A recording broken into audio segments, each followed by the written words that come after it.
Please stand as you're able for the reading of the gospel.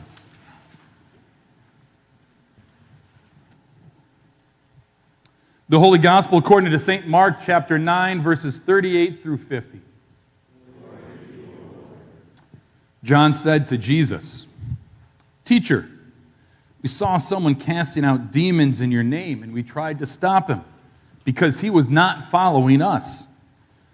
But Jesus said, "Do not stop him, for no one who does a deed of power in my name will be able soon afterward to speak evil of me.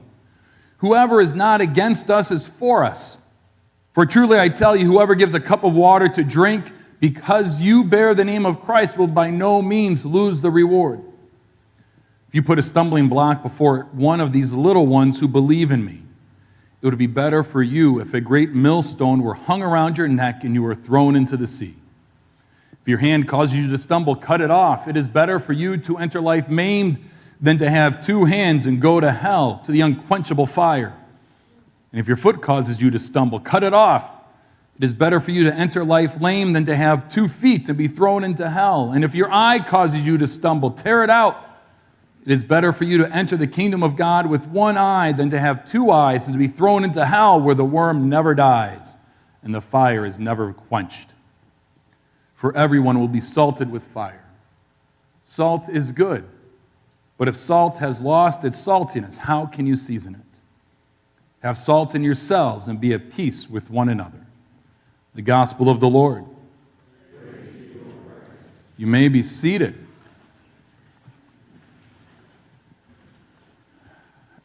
This passage follows our one from last week, in which we heard the disciples arguing against one another, right? Jesus had just proclaimed or just taught that he was going to have to be crucified, died, and buried, and rose again. And the disciples, as they were confused by this a little bit, didn't fully understand it, they started talking about who is going to replace them. Who's going to replace Jesus? Who's going to be the new leader? Now, they're still not quite understanding everything, because now we get this story in which the disciples see other people out doing good things. And what do they say? Maybe we should stop them. You notice what they say also. It's not that they're not following Jesus, it's that they're not following us. They're not following us. Jesus, they're not following us. We are the in-group. We are the special ones. We are your closest disciples. Therefore, they need to be listening to us. Screams a little bit of insecurity, doesn't it? Nobody is here insecure, are they? We are insecure people. I think this is part of the reason why the Bible is so relevant. If you get to the themes that are going on, we all struggle with them. Here, the major theme for these disciples is insecurity. Just this morning, as I woke up, from the time I got out of bed and looked at myself in the mirror until the time in which I pulled into the parking lot, I don't know how many times in which I looked out and compared what I saw to what I am or actually have. Does anybody else do that? And generally when I do that, where do I end up? On the short end of the stick, right? You look in the mirror, I wish I was in better shape. I wish I had a little less here. I wish I had a little more here. I wish, you get in the car and I see one car that's missing 4 hubcaps that doesn't have air conditioning that works. I get another one, it gets great gas mileage, but it's not the fanciest car in the world. Wouldn't it be nice to have a nicer car? I pull out of the driveway and it's got a big bump that goes down because our driveway has sunk a little bit, or you pull into it, right, and it's, if someone is in the car that's not expecting it, they give out an audible, ugh, as they go up that bump. How many times do we compare ourselves to something else? And despite what in reality is really probably pretty good, in the whole scheme of things, we see it as all of a sudden it is less than. One of my favorite quotes is, "Comparison is the thief of joy." Anybody ever heard that before? Comparison is the thief of joy. You know what I mean? You're happy about something. You're feeling good about something. You're excited about something. And then something else comes along. You look at it, and what you had doesn't change one bit. But how you feel about it does. And that joy that you once had is now gone. The best way I explain this in my life, I like Apple products. I know I've shared this story with some of you guys before. I have an iPhone. I have a MacBook. Vicky has one. It just uses better. I think I feel, and you might disagree with me, but you're wrong. See what we're doing there? Comparison. But this is what it is, right? I remember the first time I got a MacBook at the first church I was at, and I remember carrying it around with me. I'd carry it around a little bit more frequently than I needed to. Or I'd try and work it into conversations, because at that time that I got it, remember those old Mac versus PC commercials?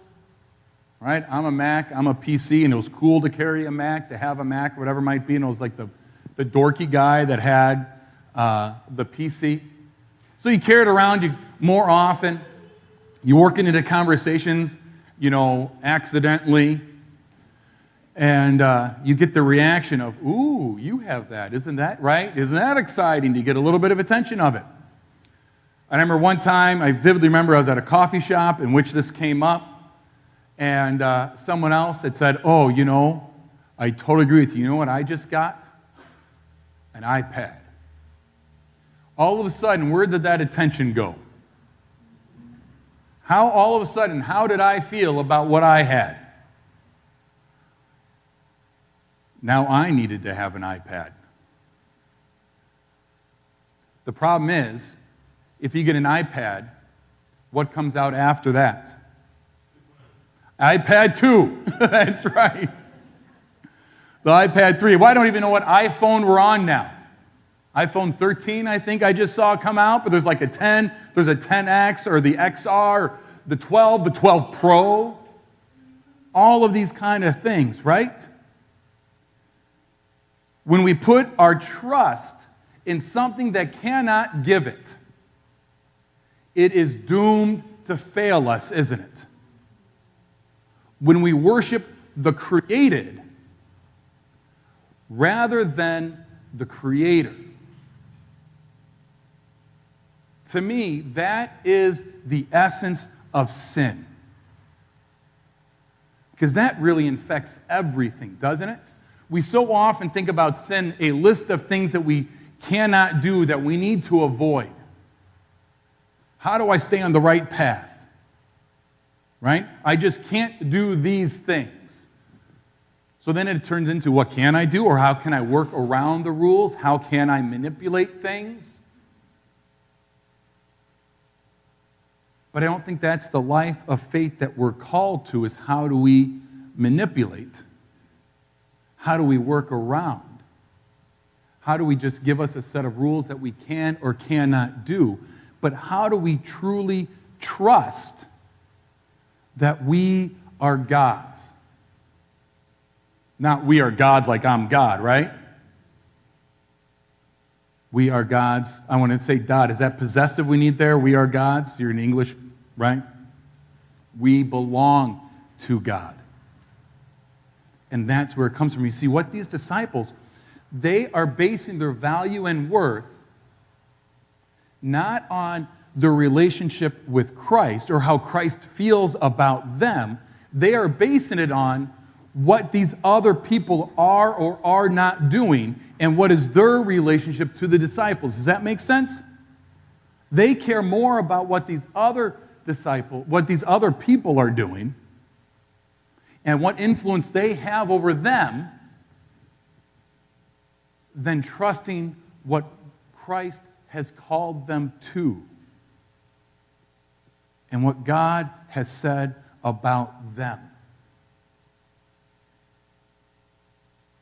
And because of that, if Jesus doesn't call them out on it, what are they likely to go do?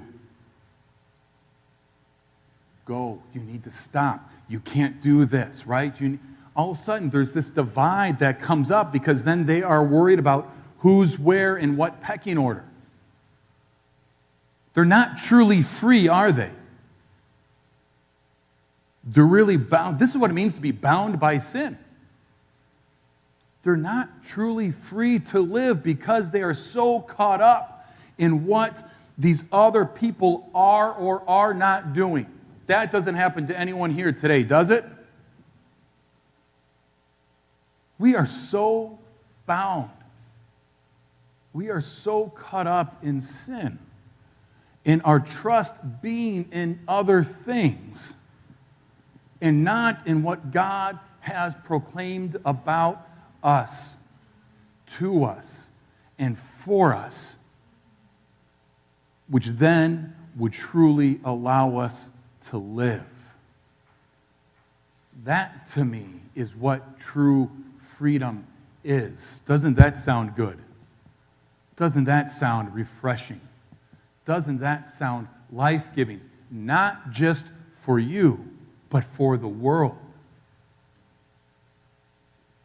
To actually be able to be salt, to preserve things, to be able to use so things last, so they can continue to be used for good and not finding joy in the demise of something. What's that German word? I always forget how to pronounce. Schadenfreude, right? When you find joy in somebody else's mistakes. I get the feeling the disciples would feeling pretty happy if those other people that were doing good works, if they couldn't do something, right? They'd probably find a little too much enjoyment in that. And that's not the life we're called to. We're called to celebrate, to encourage, to enjoy, to lift up. What if the disciples in the story would go and say, "Good job. How did you do that? We've struggled doing some things," right? We have stories in which the disciples said they weren't able to do it. What if they went and said, "Wow, how can I learn? What are you doing? Where did you get this from," right? What would that mean? As opposed to feeling threatened. So we better shut them down because their success reflects poorly on me because of my insecurity.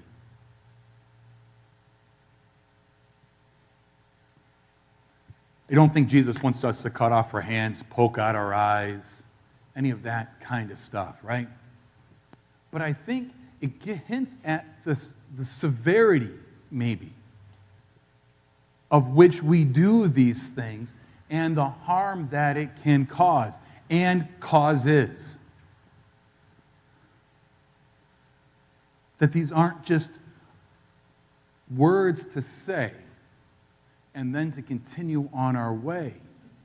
But maybe we need to hear harsh words to really be convicted,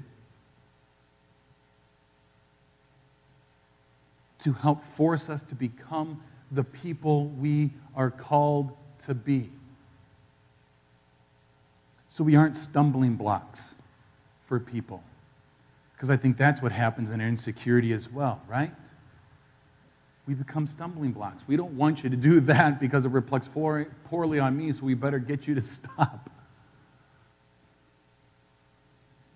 What if we were to encourage? What if we were to lift up? What if we were to say, "Good job. Can you teach me? Can you teach me?" That's hard to say, isn't it? It is for me. Because if I don't know that somehow I feel like I'm lacking, I ought to be the expert, or I just want to be looked upon as.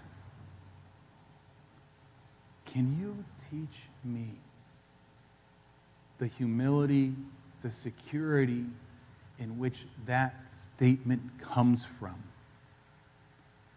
That's the life we're called to. That's the life you have been given. Because God says it's so. Because God says, I love you, and you are mine. Amen.